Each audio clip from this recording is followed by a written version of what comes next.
إن الحمد لله نحمده ونستعينه ونستغفره ونؤمن به ونتوكل عليه ونعوذ بالله من شرور أنفسنا ومن سيئات أعمالنا ومن يهده الله فلا مضل له ومن يضلل فلا هادي له وأشهد أن لا إله إلا الله وحده لا شريك له وأشهد أن محمدًا عبده ورسوله أما بعد فإن خير الحديث كتاب الله وخير الهدي هدي محمد صلى الله عليه وسلم وشر الأمور محدثاتها وكل محدثة بدعة وكل بدعة ضلالة وكل ضلالة في النار فأعوذ بالله من الشيطان الرجيم بسم الله الرحمن الرحيم يا أيها الذين آمنوا اتقوا الله حق تقاته ولا تموتن إلا وأنتم مسلمون يا أيها الناس اتقوا ربكم الذي خلقكم من نفس واحدة وخلق منها زوجها وبث منهما رجالا كثيرا ونساء واتقوا الله الذي تساءلون به والأرحام إن الله كان عليكم رقيبا يا أيها الذين آمنوا اتقوا الله وقولوا قولا سديدا يصلح لكم أعمالكم ويغفر لكم ذنوبكم ومن يطع الله ورسوله فقد فاز فوزا عظيما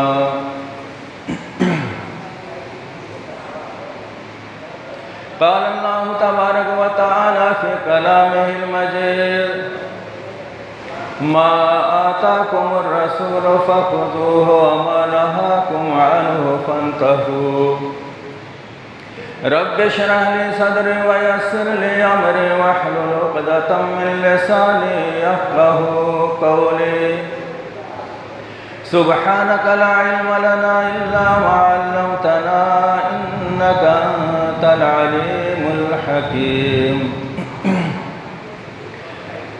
رب زدني علما اللهم رب زدني علما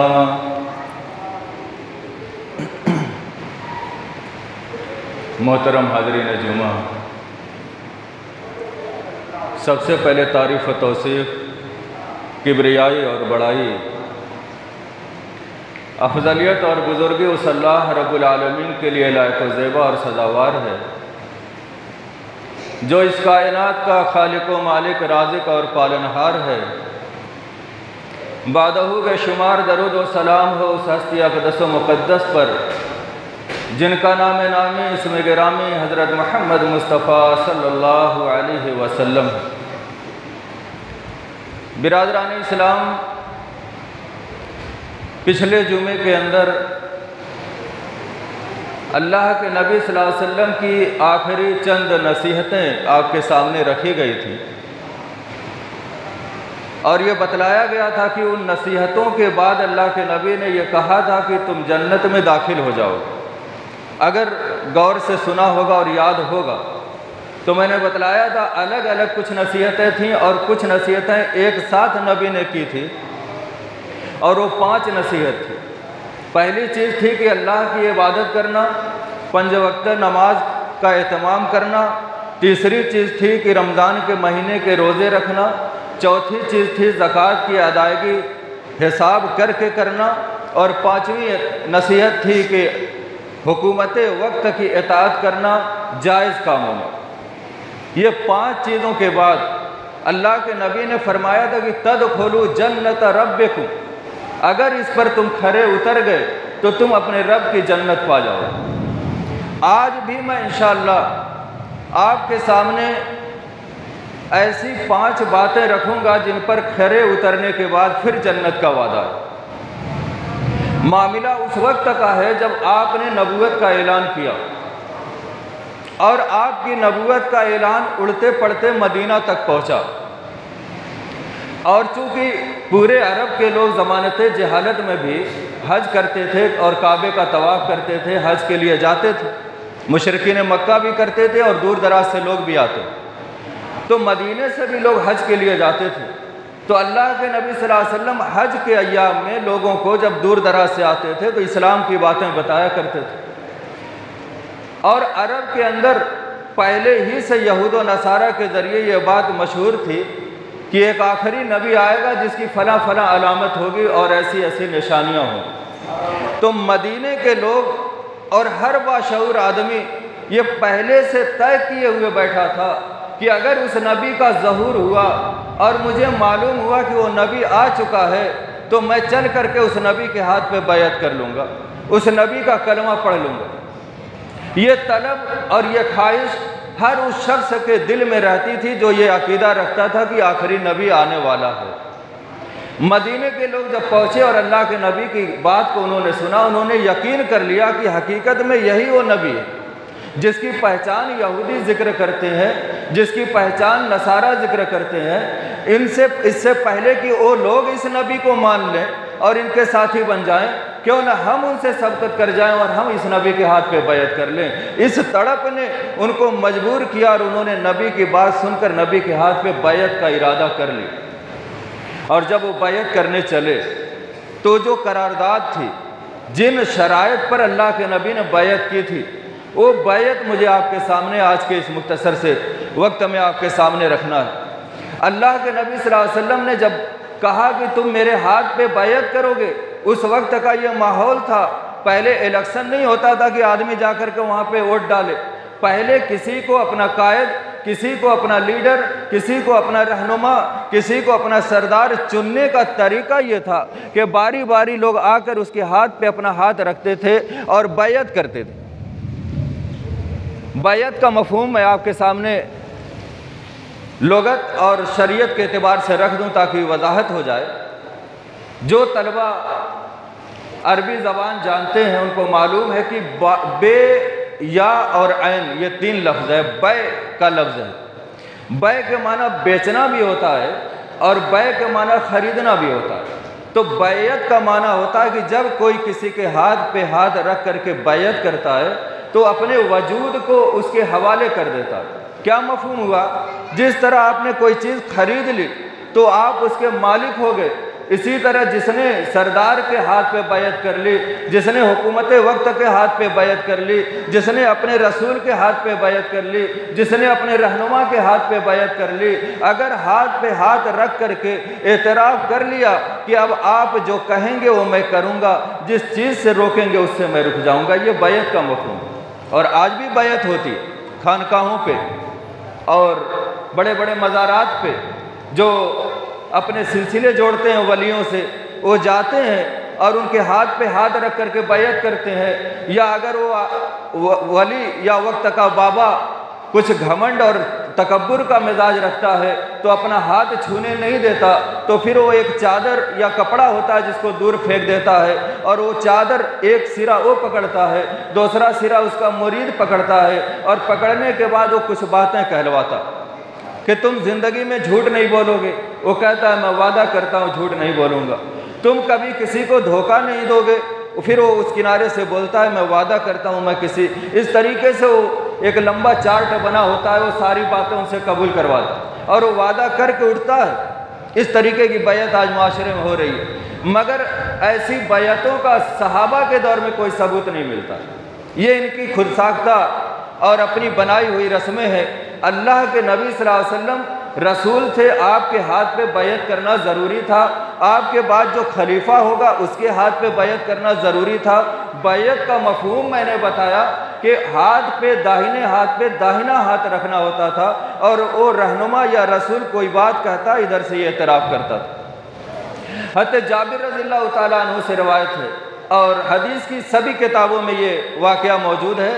حضرت جابر رضی اللہ عنہ بیان کرتے ہیں، وہ مدینے کے رہنے والے تھے، کہ ہم بہت سارے افراد مدینے سے حج کرنے گئے، اللہ کے نبی سے ملاقات ہوئی، دین کی بات ہم کو جب پیش کی، ہم نے سمجھ لیا یہ وہی آخری نبی ہے، اس سے پہلے کہ دوسرے یہود و نصارہ ان کے ہاتھ پہ بیعت کریں، چلو ہم خود بیعت کر لیں۔ جب بیعت کرنے چلے تو حضرت جابر نے پوچھا، اے اللہ کے نبی ہم کس بات پہ بیعت کریں؟ تو اللہ کے نبی صلی اللہ علیہ وسلم نے کہا، جابر میرے ہاتھ پہ اپنا ہاتھ رکھو۔ حضرت جابر نے نبی کے ہاتھ پہ اپنا ہاتھ رکھا۔ اب اللہ کے نبی نے پہلی شرط جو ان سے بتلائی اور پہلی شرط جو قبول کرائی وہ یہ کی کہ چستی اور سستی ہر حالت میں میری بات سنو گے اور مانو گے۔ پہلی بات، اگر میرا کلمہ پڑھنا چاہتے ہو، مجھے رسول ماننا چاہتے ہو، میرے دعوت کے کام میں شامل ہونا چاہتے ہو، میرے گروپ میں میرے گروہ میں آنا چاہتے ہو، تو پہلی شرط یہ ہے کہ میں جو بھی کہوں گا، چستی یا سستی، تم پھٹ پھاٹ ہو یا تم بیمار یا کچھ اضمحلال کی کیفیت میں ہو، ہر حالت میں تمہیں میری بات سننی بھی پڑے گی اور اس پر عمل بھی کرنا پڑے گا۔ حضرت جابر نے کہا کہ لبیک، ہم سب اس پہلی شرط پر عمل کر کے دکھائیں۔ دوسری شرط، اللہ کے نبی نے فرمایا کہ تنگ حالی یا خوشحالی، مالداری ہو یا غریبی ہو، خوشحالی ہو یا تنگ دستی ہو، ہر دو صورت میں تمہیں مال خرچ کرنا پڑے گا دین کے راستے میں۔ سبھی صحابہ نے بیک زبان کہا کہ ہم اس پر بھی لبیک کہتے ہیں اور اس پر عمل کریں گے۔ تیسری شرط اللہ کے نبی نے رکھی کہ بھلائی کا حکم دو گے، برائی سے روکو گے۔ چوتھی شرط آپ نے رکھی کہ تم لوگ اللہ رب العالمین کے معاملے میں اٹھ کھڑے ہوگے۔ یہ وہی الفاظ ہیں جو علامہ صفی الرحمان صاحب نے اپنی کتاب میں لکھے کہ تم لوگ اللہ کے لیے اٹھ کھڑے ہوگے، اور جب اللہ کے لیے اٹھ کھڑے ہوگے تو پھر کسی ملامت کرنے والے کی ملامت کی پرواہ نہیں کرو۔ اور پھر پانچویں شرط کہ تم لوگ میری مدد کرو گے اور میری حفاظت ایسے ہی کرو گے جیسے اپنے بال بچوں کی حفاظت کرتے ہو۔ سبھی نے کہا لبیک یا رسول اللہ، ہم آپ کی اس بات پر لبیک کہتے ہیں اور تا زندگی اس پر عمل کر کے دکھائیں گے۔ تب نبی نے بشارت دی کہ تمہارے لیے بشارت ہے، اگر تم ان پانچوں چیزوں پر کھرے اتر گئے تو جنت تمہاری منتظر ہے، جنت تمہارا انتظار کر رہی ہے، جنت تمہارا ابدی ٹھکانہ ہوگا۔ اور پھر سیرت نے اور تاریخ نے اور دنیا نے یہ رقم کرنا کیا اور رقم کرنے پر مجبور ہوئی کہ پھر صحابہ اکرام نے ان پانچوں شرطوں کو ایسے پورا کیا اور جنت کا ایسے مستحق بنے کہ پھر اور کسی کے ساتھی نے کسی کی بات پر ایسا عمل نہیں کیا۔ اب یہ قرارداد تھی، 5 باتیں، اس پر عمل کرنے کے بعد جنت کی بشارت۔ اب آج ہم لوگ 1400 سال کے بعد نہ نبی کو ہم نے دیکھا نہ نبی نے ہم کو دیکھا۔ اب ہم نبی کے ہاتھ پہ ہاتھ رکھ کر کے بیعت تو نہیں کر سکتے، مگر چونکہ اللہ کے نبی صلی اللہ علیہ وسلم کی رسالت اور نبوت قیامت تک کے لیے، اللہ کے نبی دار فانی چھوڑ گئے مگر آپ کی رسالت آج بھی باقی ہے، قیامت تک باقی رہے گی، آپ کی نبوت آج بھی باقی ہے، قیامت تک باقی رہے گی۔ اب اگر ہم اس بیعت میں شامل ہونا چاہتے ہیں تو ہمیں یہ ٹھان کے اٹھنا ہے، ان 5 شرطوں پر ہمیں کھڑے اترنا ہے۔ اور حقیقت میں مسلمان دوسرے لوگوں سے فرق، جو دیگر انسان ہیں اور سب مذہب کو ماننے والے ہیں، دوسرے مذہب کے لوگوں سے مسلمان کو اگر کوئی چیز فرق کر سکتی ہے آج کے دور میں طنز کے طور پہ یہ بات کہتا ہوں، شکل و شباہت کے اعتبار سے کوئی فرق نہیں ہے، لباس کے اعتبار سے کوئی فرق نہیں ہے، جو لباس ان کا ہے وہ لباس ہمارا ہے، جو شکل ان کی ہے وہ شکل ہماری ہے، چند رسموں کے ادا کرنے کے وقت فرق ہو جاتا ہے، مگر کسی محفل میں بیٹھے ہوں ہم اور آپ اور ان کی اور ہم ایک ہی اسکول کے بچے ہوں اور ایک ہی جیسی شکلیں ہوں، دیکھنے والا فرق نہیں کر سکتا۔ مگر یہ کچھ ایسی 5 شرطیں اگر اس پر ہم عمل کر لیں تو ہر کس و ناقص فرق کر لے گا کہ یہ مسلم ہے یہ غیر مسلم۔ پہلی شرط چستی اور سستی ہر حالت میں میری بات سنو گے اور مانو گے۔ آج ہم اپنے معاشرے کا جائزہ لیں، کبھی طبیعت ہماری نشاط بہت زیادہ ہوتی ہے، بہت چستی پھرتی ہوتی ہے، ہر کام کرنے کا خوب جی چاہتا ہے کہ چلو نماز پڑھو اور نیکی کے کام کر لو، اور دل اندر سے اتنا خوش ہوتا ہے، لگتا ہے کہ ہر نیکی کر جاؤ۔ اور کبھی کبھی انسان کے اوپر ایسی کیفیت طاری ہوتی ہے، نہ اس کا کسی سے بات کرنے کا جی چاہے گا، نہ اس کا نماز کو جی چاہے گا، نہ اس کا اور کسی کام میں دل لگے گا۔ وہ ایک ایسی کیفیت ہوتی ہے کہ اس کو ہر چیز بری لگتی ہے۔ یہ انسانی طبیعت اور فطرت کے اندر شامل ہے، ہر شخص اس سے دوچار ہوتا ہوگا، اور تجربہ ہے تو آپ جانتے ہوں گے۔ اسی لیے اللہ کے نبی نے پہلی شرط یہ رکھی کہ میں جو اسلام تمہیں دے رہا ہوں، یہ ایسا نہیں ہے کہ تم خوش ہوگے اور چست پھرت ہوگے تو عمل کرو گے، اور چست پھرت نہیں ہوگے، سستی چھائی ہوگی، بیمار ہوگے تو تم اس کو بالائے طاق رکھو۔ یہ ایسا مذہب نہیں ہے، یہ ایسا دین نہیں ہے، یہ شریعت ایسی ہے جو تمہیں فٹ اور صحیح سلامت جب رہو گے اس کے بھی آداب بتلاتا ہے، بیمار رہو گے اس کے بھی آداب بتلاتا ہے۔ شریعت نے ہر حالت کی، ہر جگہ کی، ہر معاملے کی رہنمائی کی ہے۔ ایک صحیح سالم آدمی ہے، نماز پڑھنے کا اس کا کیا طریقہ ہے؟ ایک بیمار آدمی ہے، نماز پڑھنے کا کیا طریقہ ہے؟ حتیٰ کہ بول بھی نہیں پاتا، ہاتھ پیر بھی نہیں ہلا پاتا، آنکھ بھی نہیں اس کی جھپک سکتی ہے، بس قومے میں ہے، اور اس کو ذرا سا شعور ہے اگر کہ میں انسان ہوں، مجھے اللہ کی عبادت کے لیے بھیجا گیا ہے، تو اشارے سے اور دل میں تصور کر کے بھی اللہ کی عبادت کرنے کے آداب شریعت نے بتلا۔ اسی لیے پہلی شرط اتنی زبردست ہے کہ چستی ہو یا سستی ہو، ہر حالت میں میری بات ماننا بھی ہے اور اس پر عمل بھی کرنا ہے۔ اب اس پہ صحابہ نے عمل کر کے دکھلایا، جنگ کے میدان میں بھی شریعت پر عمل کیا، اور گھر کے پرامن ماحول میں بھی شریعت پہ عمل کیا۔ آج ہم نے اپنے آپ کو ایسا بنا لیا ہے، آدھا تیتر آدھا بٹے، جب چاہا شریعت پہ عمل کر لیا، جب چاہا شریعت کو چھوڑ دیا، جب چاہا نماز پڑھ لیا، جب چاہا کھیل کود میں مگن ہو کے اپنی زندگی آوارگی میں کاٹنے لگے۔ ہم اپنی زندگی اپنے من سے گزارنے لگے، جبکہ کسی بھی ہاتھ پر بیعت کرنے کا مفہوم میں نے تمہیدی طور پہ بتلایا، اپنے وجود کو اس کے حوالے کر دیا۔ اب ہماری نکیل اس کے ہاتھ میں ہے، وہ لے کر کے چلے گا تو ہم پیچھے پیچھے چلیں گے، وہ بیٹھنے کو کہے گا تو ہم بیٹھیں گے، وہ اٹھنے کو کہے گا تو ہم اٹھیں گے۔ اب ہماری مرضی کچھ نہیں چلے گی، اب جو مرضی چلے گی اس کی، جس کے ہاتھ پہ ہم نے بیعت کی ہے۔ اس کو کہتے ہیں شریعت پر عمل کرنا، اور صحابہ نے الحمدللہ اس پر کھڑے اتر کر کے دکھایا، اور تاریخ نے اس کو رقم کیا۔ دوسری شرط تھی، دوسری شرط خوشحالی ہو یا تنگ دستی ہو، اللہ کی راہ میں مال خرچ کرنا۔ اب آج کے دور میں مال ہم نے کمایا، پسینہ ہم نے بہایا، وقت ہم نے لگایا، ہم اپنا پیسہ کسی دوسرے کو کیوں دیں؟ یہ وسوسہ شیطان کی طرف سے دل میں آتا ہے۔ شریعت پر عمل کرنے والا یہ بات یاد رکھتا ہے کہ اللہ رب العالمین ہی روزی دینے والا ہے، اس کا حکم ہے تو اس کے حکم کے لیے مال کو خرچ کرو۔ اور صحابہ اکرام نے جیسی غربت، جیسی قسم پرسی کا زمانہ گزارا، جو مطالعہ کرتے ہیں وہ جانتے ہیں کہ کتنی قسم پرسی کا زمانہ تھا۔ اس زمانے میں یہ لکھنے والوں نے لکھا ہے، اگر ایک وقت کا کھانا کسی کو میسر ہے تو معاشرے کا مالدار آدمی مانا جاتا ہے۔ 3 ٹائم انسان کھاتا ہے، اگر ایک وقت کا کھانا اور 2 ٹائم کسی نے فاقہ کیا ہے تو اپنے محلے کا مالدار آدمی مانا جاتا تھا۔ ایسی غربت کا زمانہ صحابہ نے دیکھا ہے، اس کے باوجود جب خرچ کرنے کی باری آتی تھی تو صحابی اگر اس کے گھر میں کوئی چیز ہے تو خرچ کرتا تھا، اپنے بال بچوں کو بھوکا رکھتا تھا۔ اگر کوئی چیز خرچ کرنے کی نہیں ہے، کسی یہودی کے ہاں، کسی نصرانی کے ہاں مزدوری کر کے، مزدوری کا پیسہ لا کر کے وہ اللہ کی راہ میں خرچ کرتا تھا، اس لیے کہ اس کو معلوم تھا کہ اللہ کے نبی کا یہ حکم ہے، اور ہم نے بیعت کی ہے نبی کے ہاتھ پہ کہ خوشحالی ہو یا تنگ دستی ہو، مالداری ہو یا غربت ہو، ہمیں اللہ کی راہ میں خرچ کرنا ہے۔ تیسری شرط اللہ کے نبی نے رکھی کہ بھلائی کا حکم دو، برائی سے روکو۔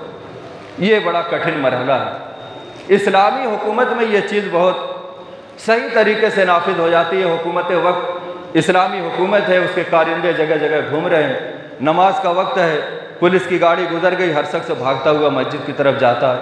ہم اور آپ جمہوریت میں ہیں۔ اگر میں نے کسی کو کہا اور وہ نہیں مانا، سختی کی، اس کے گھر والے آئیں گے۔ آپ کون ہوتے ہیں کہنے والے؟ آپ اکیلے نماز پڑھیے، آپ جنت لے لیجئے۔ آپ کون ہوتے ہیں میرے بیٹے پر سختی کرنے والے؟ کوئی کچھ بھی کہہ سکتا ہے، یہ جمہوریت ہے، ہر شخص خود مختار ہے۔ اب ایسے دور میں امر بالمعروف اور نہی عن المنکر کا فریضہ ادا کرنا بڑا نازک مسئلہ بن چکا ہے اور ایک بڑے دل گردے کی بات ہے۔ ایسی صورت میں علماء اکرام کی تحریرات جب میں نے پڑھی اور اس کا مطالعہ کیا، اور ایسے علاقے ہندوستان کے جہاں پر اپنی جماعت اس وقت کشمیر اور ساؤتھ کے ایریے کی ہماری جماعت جو سرگرم مانی جاتی ہے، وہ کیا انتظامات کرتے ہیں اصلاح کے لیے، تو اس سلسلے میں دیکھا گیا کہ امر بالمعروف نہی عن المنکر یہ ایک ایسا فریضہ ہے جس پر عمل کرنے کے لیے جمہوریت میں انہوں نے ایک تنظیم کاری کی۔ تنظیم کاری کا مفہوم کہاں سے نکالا؟ اگر بھلائی کا کوئی حکم دیتا ہے اور برائی سے روکتا ہے تو بھلائی کا حکم دینا یہ تو بہت اچھی بات ہے اور اس میں لڑنے جھگڑنے کی ضرورت بھی نہیں، مگر برائی کو روکنے کے لیے طاقت کی ضرورت پڑتی ہے۔ طاقت کی ضرورت پڑتی ہے، اس لیے کہ آپ نے اس کو منع کیا، وہ نہیں مانا، اب آپ کو پاور استعمال کرنا ہے۔ لوڈو کھیل رہا، اس کا لوڈو چھین کر کے پھاڑنا ہے۔ لوڈو کھیلنے والے 4 لڑکے، منع کرنے والا ایک آدمی ہے، لوڈو پھاڑنے والا ایک آدمی ہے، چاروں لڑکے اس ایک آدمی کا کچومر نکال دیں۔ کیوں؟ اس لیے کہ اسلامی حکومت نہیں، جمہوریت ہے۔ تم کون ہوتے ہو ہمارے اوپر حکمرانی کرنے والے؟ لیکن اس کے لیے جب ایک منظم تنظیم بنے گی جو برائی کو روکنے کے لیے رجسٹرڈ ہوگی، جب وہ ایک ساتھ وہاں چھاپا ماریں گے، وہ چاروں لڑکے ان کی شکل دیکھ کے پہلے سے پہلے بھاگیں گے۔ اس طریقے سے وہ برائی کو روکنے کا ایک مشن بنائے ہوئے ہیں، اس پر عمل کریں گے تب امر بالمعروف نہی عن المنکر کا فریضہ انجام ہوگا۔ اور دوسری شکل جو بڑی آسان ہے وہ یہ ہے کہ ہر شخص اپنا اپنا گھرانہ دیکھے، ہر شخص اپنے اپنے بال بچوں کو سنبھالے۔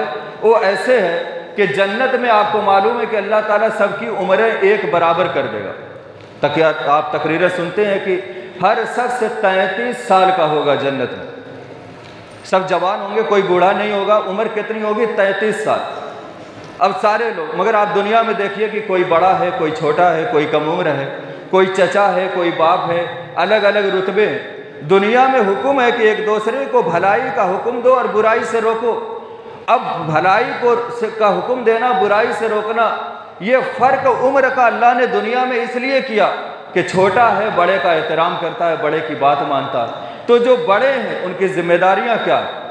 اگر کسی نے باپ نے بیٹے کو دیکھا، چچا نے بھتیجے کو دیکھا، بڑے بھائی نے چھوٹے بھائی کو دیکھا، محلے کے بڑے بزرگ نے کسی اور بچے کو دیکھا، تو اگر اس نے برائی کرتے ہوئے دیکھا تو اس کا پہلا فریضہ ہے کہ اس کو ٹوکے، اس کو روکے، اس کو سمجھائے، اس کے گھر تک خبر بھیجے، اس کے گھر والے اس بچے کے اوپر سختی کریں یا جو بھی طریقہ حکمت بھرا ہو اس کو اپنا کر کے اس کو برائی سے روکے۔ تو یہ عمروں کا جو فاصلہ ہے، کوئی چچا ہے، کوئی باپ ہے، کوئی بڑا بھائی ہے، اس کو اپنی ڈیوٹی ایسے انجام دینا ہے کہ وہ اپنے ماتحت کو برائی کرتا ہوا دیکھے تو اس کو پاور سے روکے۔ کیوں؟ اس کو پاور دیا اللہ نے۔ وہ بڑا باپ ہے، وہ مارے گا تو لڑکا سوچے گا میرے باپ ہے، میرے چچا ہیں، مار سکتے ہیں، میں چھوٹا ہوں۔ مگر محلے کا کوئی دوسرا آدمی مارے تو یہ فساد کی جڑ ہوگی، خاندانی لیول پہ لڑائی ہو سکتی ہے۔ اور بہت ساری جگہوں پہ دیکھا گیا، مسجد ہی میں پیچھے بچے شور کرتے ہیں اور نماز کے بعد کسی مصلی نے ڈانٹ دیا تو اس بچے کے گھر والے اس آدمی کے اوپر چڑھ گئے۔ شور کرنا یہ ایک برائی تھی، مسجد کے ادب کے خلاف تھی۔ انہوں نے سمجھایا، روکا، مگر اس کے گھر والوں نے برداشت نہیں کیا کہ میرے بچے کو تم کون ہوتے ہو روکنے والے۔ یہ معاشرہ جمہوریت کی نحوست ہے، بہرحال اس سے پیچھا تو چھڑایا نہیں جا سکتا ہے، ہمیں حکمت اصلاح کی کوئی اور نکالنی ہوگی۔ معلوم یہ ہوا کہ برائی کا روکنا اور بھلائی کا حکم دینا یہ معاشرے میں کرنا ضروری ہے۔ اس کی 2 شکلیں بتلائی، یا تنظیم بناؤ یا اپنے گھر پیمانے پہ گارجین اپنے ماتحت کو سنبھالے۔ اور چوتھی چیز تھی کہ اللہ کے لیے اٹھ کھڑے ہو، اور جب اٹھ کھڑے ہو تو کسی ملامت کرنے والے کی پرواہ مت کرو۔ یہ ہے آج معاشرے کا سب سے بڑا ناسور۔ جب آپ نے اللہ کے نبی کے ہاتھ پہ بیعت کر لی، ہم نے تو نہیں کی، مگر حدیثوں کے ذریعے ہمیں معلوم ہوا کہ ان باتوں کو ہمیں اپنے اوپر نافذ کرنا ہے۔ اب نبی نے کہا کہ اللہ کے راستے میں دین کے معاملے میں کسی ملامت کرنے والے کی ملامت کی پرواہ نہیں کرنی ہے۔ آج معاشرے میں کوئی داڑھی اس لیے نہیں رکھتا ہے، لوگ کیا کہیں گے، ہمارا ٹخنے سے اوپر کپڑا اس لیے نہیں ہے، لوگ کیا کہیں گے، کتنی بھلائیوں کو ہم نے اس لیے ترک کر دیا کہ اگر ہم نے ایسا کیا تو لوگ کیا کہیں گے۔ لوگوں کی پرواہ ہم نے کی، شریعت کی پرواہ ہم نے نہیں کی۔ اس لیے اللہ کے نبی نے پہلے مرحلے میں جب مدینے کے لوگوں نے بیعت کی اور آپ کو مدینہ لے جانے کی بات کی تو یہ شرطیں رکھی کہ دین کے معاملے میں کسی ملامت کرنے والے کی پرواہ مت کرنا۔ رسول کا حکم ہے داڑھی رکھنا ہے، کوئی ہمیں لاکھ چڑھائے ہمیں رکھنا ہے۔ رسول کا حکم ہے ٹخنے سے اوپر کپڑا ہونا چاہیے، لاکھ ہمیں کوئی گوار بتائے ہمیں ٹخنے سے اونچا رکھنا ہے، اس لیے کہ رسول کا حکم ہے۔ اس طرح نہ جانے کتنی نیکیوں کو ہم نے اس لیے ترک کر دیا کہ معاشرے میں اس کو مایوس سمجھا جاتا ہے۔ یہ اس وقت کی بے برکتی کی سب سے بڑی وجہ۔ لہٰذا مسلمانوں، ہمیں اور آپ کو یہ شرطیں ہو گئی جو معاشرے میں اترنی ہے۔ جو پانچویں شرط ہے وہ تو صحابہ کے لیے خاص تھی کہ اللہ کے راستے میں جب تم اترو اور ٹھان لو کہ ہمیں دین پر پورا عمل کرنا ہے، کسی ملامت کرنے والے کی پرواہ مت کرو۔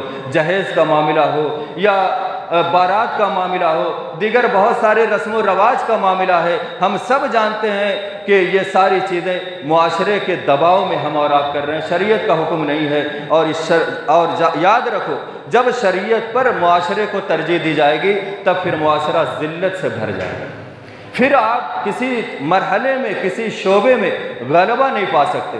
اور کسی قوم کے پستی میں جانے کا سب سے پہلا جو وسیلہ، پہلا سبب علماء نے لکھا وہ یہ ہے کہ جب انسان کسی مذہب کو مانے اور ان مذہب کی باتوں کو بالائے طاق رکھ کر اپنے من کی باتوں کو اس کے اوپر حاوی رکھنے لگتا ہے، وہ معاشرہ تباہ ہو جاتا ہے۔ اب ہم میں سے ہر باشعور، چاہے وہ بچہ ہو، جوان ہو، بوڑھا ہو، سب جانتے ہیں کہ آج کتنے پرسنٹ شریعت پہ عمل ہو رہا ہے اور کتنے پرسنٹ شریعت میں رسم و رواج حاوی ہے، یہ ہم سب جانتے ہیں۔ اب اس سے کیسے نپٹنا ہے، اس سب چیزوں پہ ہمیں غور کرنا ہے، اور اللہ رب العالمین ایسا سبب بنائے، ایسے افراد قوم میں پیدا کرے جو اپنی حکمت اور قوت سے اس معاشرے کی اصلاح کے ایسے حکمت بھرے شرائط اور ایسے حکمت بھرے اصول قائم کریں جس پر ہمارا معاشرہ اللہ رب العالمین اور اس کے رسول صلی اللہ علیہ وسلم کے اصولوں پر چلنے والا بن جائے۔